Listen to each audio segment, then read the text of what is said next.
Super houses అనేటువంటిది, ఎంఐజీలు ఇట్లాగ ఉంటాయి, హెచ్ఐజీలు ఇట్లా, ఈవెన్ హౌసింగ్ బోర్డు కాలనీకి వీటికి డోర్ నెంబర్ కోడ్స్ ఉంటాయి. ఇవి తీసుకోదు అక్కడ. అప్పుడు ఏమంటదంటే నీరెస్ట్ డోర్ నెంబర్ అంటారు. ఇప్పుడు నేను అప్పట్లో దీనికి దాన్ని ఏమంటారు, కరెంట్ కనెక్షన్ అడిగినప్పుడు కూడా అదే అడిగారు, నీరెస్ట్ డోర్ నెంబర్ చెప్పని చెప్పేసి.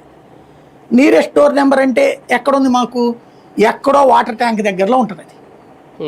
ఆ డోర్ నెంబర్ వాళ్ళకి చెప్పాలి. అంటే కనీసం మీ కాలనీ ఏరియాలో ఎక్కడ డోర్ నెంబర్ ఉంది అన్నట్టు. ఇప్పుడు మీకు వెంచర్లు వేస్తారు కదా, అపార్ట్మెంట్లు, ఫ్లాట్లు, ఇవన్నిటికి ప్రతి ఫ్లాట్కి డోర్ నెంబర్ యాడ్ ఉంటుంది మీకు.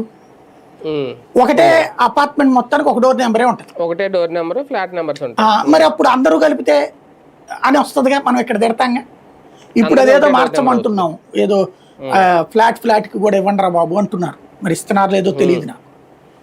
ఇట్లాంటి డోర్ నెంబర్ ఉండదండి. అదే అట్లా ఇవ్వమని చెప్పారు ఆ మధ్యన ఎన్నికలు, ఈ ప్రాబ్లం రాకుండా. ఎందుకంటే ఒక డోర్ నెంబర్తో 100, 500 అని పేపర్లో, టీవీలో బ్రేకింగ్లు వేస్తారు. సీన్ కట్ చేస్తే ఇది ఉండేది.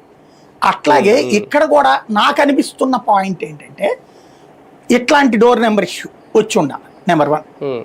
రెండవది ఏంటంటే దాని పేరేంటది, మన హాస్టల్స్ ఉన్నాయి, ఇదే ఏవి అనాథాశ్రమాలు ఇట్లాంటి వాటిట్లో ఉన్నటువంటి వాళ్ళకి తల్లిదండ్రులు ఉండరు కదా, ఆశ్రమం పేరుతో అప్లై చేయాలి.